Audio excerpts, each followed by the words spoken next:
Hey everyone, Kyle once again, and welcome back to the next movie review for Halloween month. So, after the last review, I reviewed Orphan, which is a film I enjoyed, good twist. It was a kind of a ballsy movie at times. But now we get to the 2022 prequel, Orphan First Kill.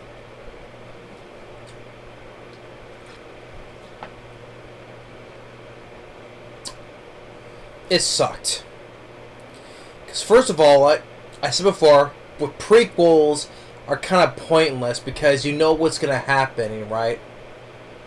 You know what's going to happen. In this case, there's no. It takes away all the suspense because this is a prequel, so you know the character Esther is going to live, and so the villain wins in this movie. So that kind of makes it pointless and get rid of all the suspense. I personally, I'm not a fan of. That's why I'm not a fan of prequels. Although there has been a couple of exceptions. Like I said before, Indiana Jones Temple of Doom is actually a prequel. It takes place before Raiders of the Lost Ark. But first of all, but regardless though whether or not it's a prequel, you say, first of all, it's a good movie anyway. So, but yes, technically yes, it is a prequel. Even Missing in Action 2 with Chuck Norris, which that was originally intended to be the first movie, but they decided to make that into the prequel instead, so that's hence Missing in Action 2. So there are a couple of exceptions though, but for most part are pointless because we know what's already going to happen. Take for instance, The Thing from 2011. Do we need a prequel to explain about what happened at the Norwegian camp? No, we don't. So, but watching it, you know what's going to happen because they had to have certain places that we saw in the first movie of John Carpenter's The Thing. Or like the axe in the door. Or how the guy slit his throat with the blood's been frozen. Like things of that nature. And we know how it's going to end. It ends where the beginning of the first movie begins. So it ends with, you know it's going to end with the Norwegian shooting at the dog. So, especially that film had bad CGI anyway. But so the prequel of that was pointless. It goes for a lot of other horror prequels, So this film, First Kill, which by the way that's bullshit because this is not her first kill. But by the time this film opens up, she's already killed somebody, so it's not the first kill anyway. So that makes that title pointless. And then okay, yes, Isabelle Fuhrman comes back to play Esther. Although this film is a different name named Lena, but I'm calling her Esther for a second because that's what she is. Okay, she's Esther. She comes back though, but the difference is this is a prequel, and it takes place a couple of years before the first Orphan. So it should be a slightly bit younger. But the thing is though, the difference is the first Orphan was 2009. This is 2022. 13 years later. Isabelle Fuhrman, you could say, has aged since then. You can clearly see the difference that she has clearly aged. She's 25 in this movie. Yet she's still playing the appearance of a little girl. 2009 is different because she did it when she was 12. Here she's 25, yet she's still acting like a little girl. Although I think they tried to de-age her, but I think they didn't want to do that, so they let her go as it is. But it's hard for me to imagine because she's 25 years old in this movie, and she's still playing as a little girl, slightly much more younger than she would be in the first movie. Yes, acting-wise, Isabelle Fuhrman is not bad acting-wise in this one, but I think her acting was much better in the first movie. But she's doing the best she can. But it's hard for me to watch because she's 25 years old in this movie. 13 years is a lot, compared when the gap between that and the first 2009 movie.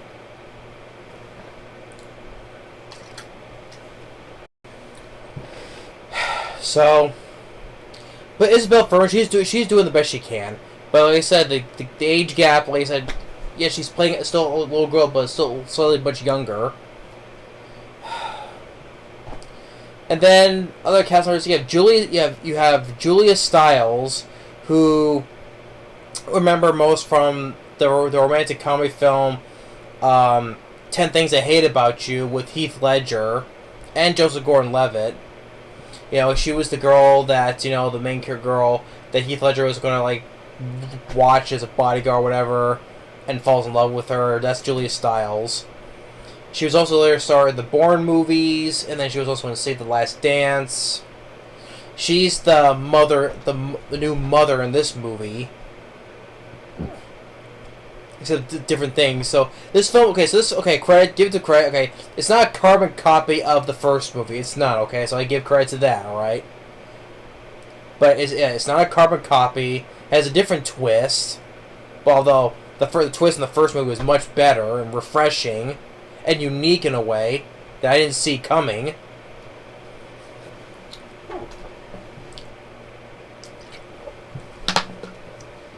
So, but she was also kind of like the best part of the movie as well. But at the same time, she's also an idiot too. But not as compared as the idiot as the because we have now another dad as well who's also a dumb fuck as well, just like Peter Skarsgård was, who was the dumb fuck of a father in that movie. Here he's clueless as well. So, and then, like I said, and it's directed by, and also the director of this film, who a person I'm not a fan of, this director, is directed by William Brent Bell, who directed the shitty found footage movie called The Devil Inside, or as I call it, The Devil Inside My Ass, because I should pull that out because it stinks, but yeah, The Devil Inside, I hated though. And he also directed the film called The Boy. And he also directed that video game horror film called Stay Alive with Frankie Muniz from, you know, which the idea could work though, but it was a shitty movie anyway. So how this guy kept on getting directing jobs until this point with this movie is beyond me. I mean, Jermaine Clement Serra, who directed the first Orphan, was a much better director than this guy, because he directed much better movies. Like I said, House of Wax I love. The first Orphan movie I enjoy. The Commuter, Non-Stop with Liam Neeson. The Shallows, which is a much better one of the better shark movies. This guy's obviously a much better director than William Brent Bell. So I'm not a fan of this director. I'm not. And so, and how does this film get much better rating on Rotten Tomatoes than the first movie did? Like, okay, this one has much more lore on IMDb than the first movie, because the first movie was a 7.0 on IMDb, while this one I think it's like a 5.9, I think, which is still too high though. But this one has a much more higher rating on Rotten Tomatoes than the first movie, which I don't know why. This one was like a 70% Rotten Tomatoes, while the first movie gets like a 59%. How does this prequel get a much better rating? I have no idea. And the thing is, like I say, it's a prequel because you know what's going to happen. It's like, you know, watching prequels. Okay, there are certain exceptions because, like, hey, Raiders of the Lost Ark. No.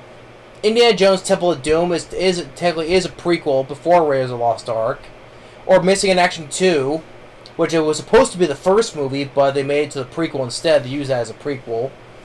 So there are exceptions, but like John Carpenter's The Thing, that was a useless prequel. You know, and because we know how it's gonna end. We know how it opens up with the Norwegian shooting the dog. So how is that gonna end with the prequel? So there's no suspense because we know what's gonna happen. Here, I know what's gonna happen. Esther's obviously gonna live, and so in this case, the villain wins in this movie. So there's no suspense. So, anyway, moving into the story. Listen, we already know. We know because the twist of the first one. We know what she is. It's like I said, Esther, Isabelle Fuhrman. She's a little girl, but she's 25 because she aged since the first movie, obviously. And it's called First Kill, which is not because at the beginning of the movie she already killed somebody. So it's not the first kill. And especially this mental institution has like the worst security, which reminded me of a film I did review not that long ago of the Crow remake, which that the rehab facility they went to, how they escaped from, which they escaped so easily from because they must have very shitty security cameras and stuff like that.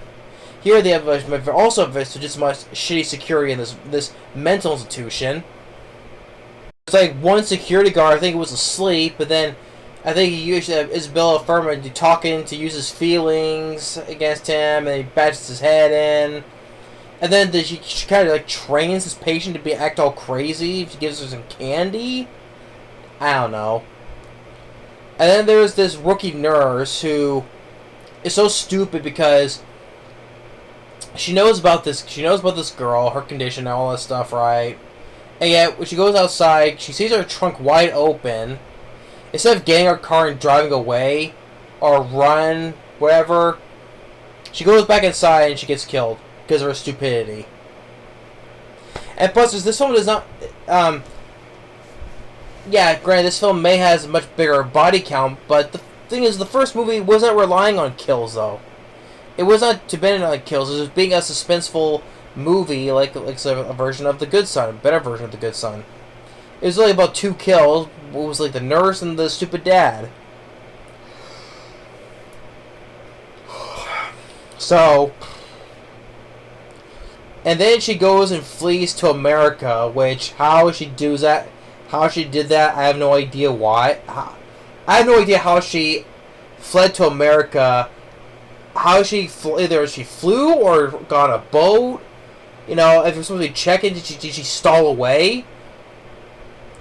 Did she stall away, and that's how she got to America secretly? I have no idea. So there, of course, once again, married couple that wants to bring her in, adopt, right?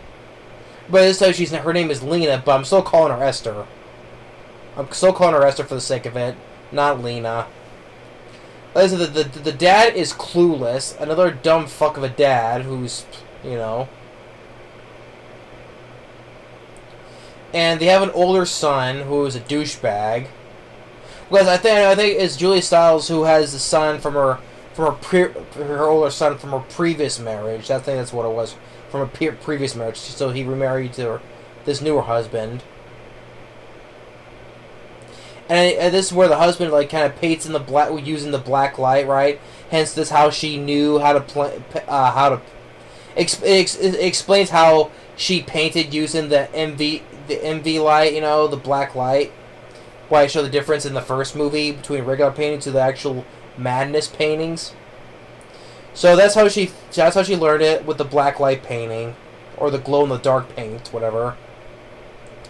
And just like the couple try to have sex, just like the couple in the first movie. And speaking of, I mentioned The Good Son. I'd rather watch The Good Son more than this. Although I said the first Orphan, I think is much better than the superior version of The Good Son. But I think I'd rather watch The Good Son more than this prequel. And speaking of The Good Son, they even rip the ending off of The Good Son.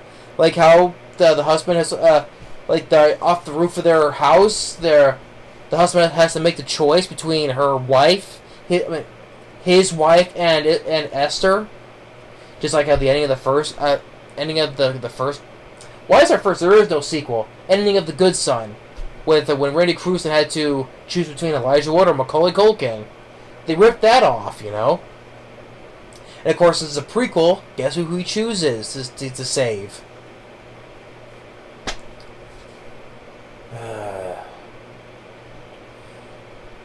So, but yeah, the worst mental institution, security-wise, she goes to America. How she got there? They adopt her. They use the family, the house, and all that stuff.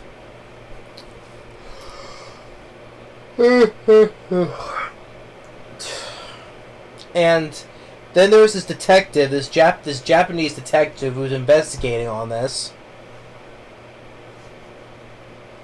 And when it comes to the twist, granted, like I said, it's not carbon. At least it's not a carbon copy of the first movie. The twist of this is They had also a daughter named Esther, and she actually killed the actual Esther. So that's how she got the name Esther. Yeah, it was Julia Stiles and her son actually killed their original Esther. And so she's the one who wants to keep Esther and the son too. But until the point, all of a sudden they just do a flip.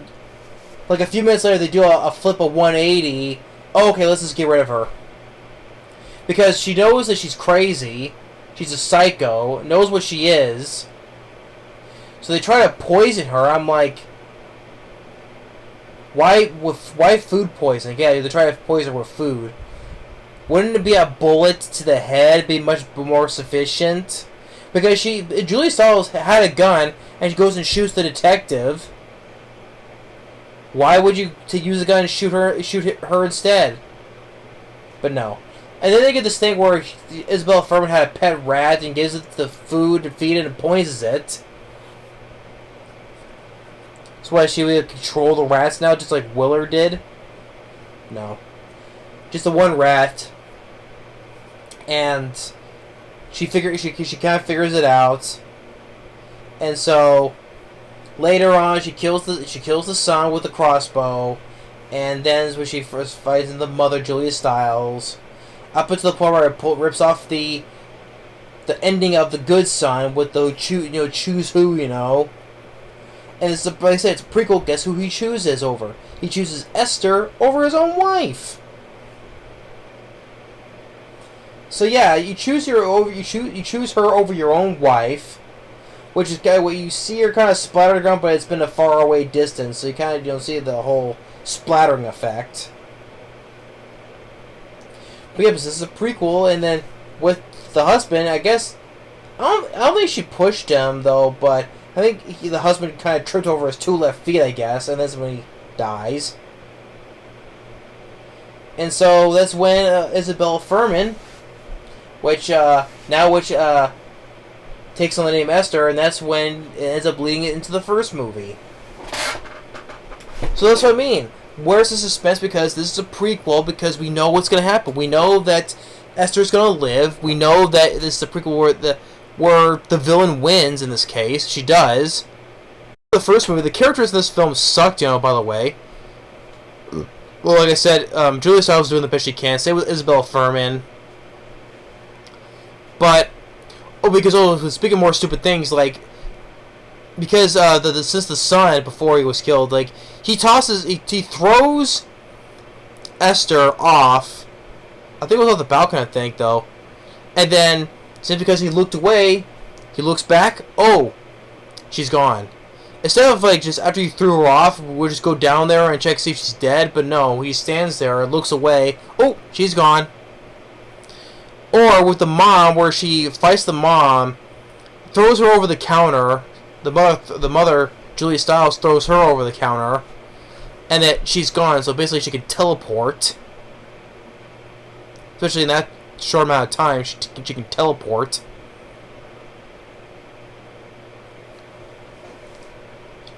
So, but like I said, it just that ends up leaving the first movie. Like I said, much better. Even the good side is much better than this movie.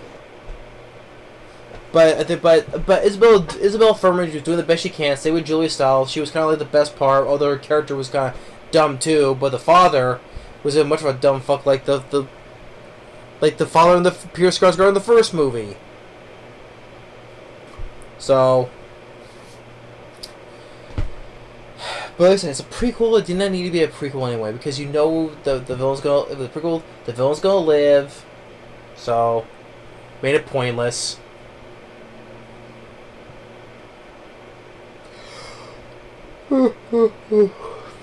So, and it's not her first kill. It's not. So that title is a lie. It's not her first kill.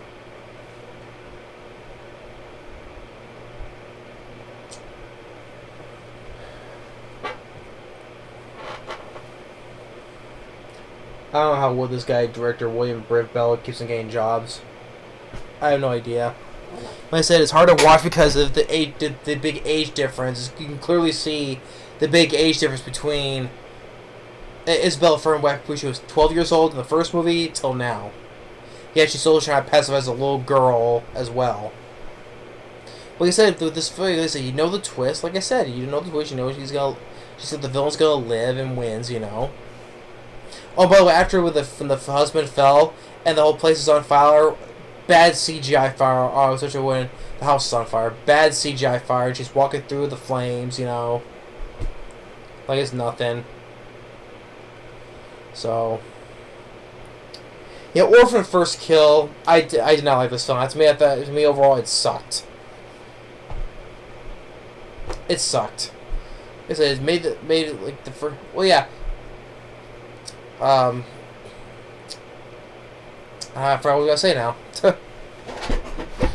But to me, yeah, the film sucked. Like, some of the characters did the best they could, but sometimes it felt like it ripped off The Good Son, which I'd rather watch that than this, or the first Orphan easily. And yeah, okay, the twist of this movie, okay, it didn't exactly copy the ending of the twist of the first movie. Okay, so boss her around, you know, and all that. So yeah, but I did not like this prequel. Like I said, if it's like not like Missing Action 2 or Temple of Doom. So. But yeah, I did not like this one. I did not. But hey, if you like this film, that's fine. If you're a fan of the director, that's fine. I don't hold anything against you. So I respect people's opinions, though. But to me, yeah, Orphan first kill, which is a lie, not a first kill. It sucked. So, but yeah, because especially compare, I enjoy the first Orphan film, you know. So, but yeah, but that's Orphan First Kill from 2022. Thanks for watching. Stay tuned for more. We'll see you next time. Later. Yes, stay tuned for more for Halloween month. That's what I'm trying to say. Later.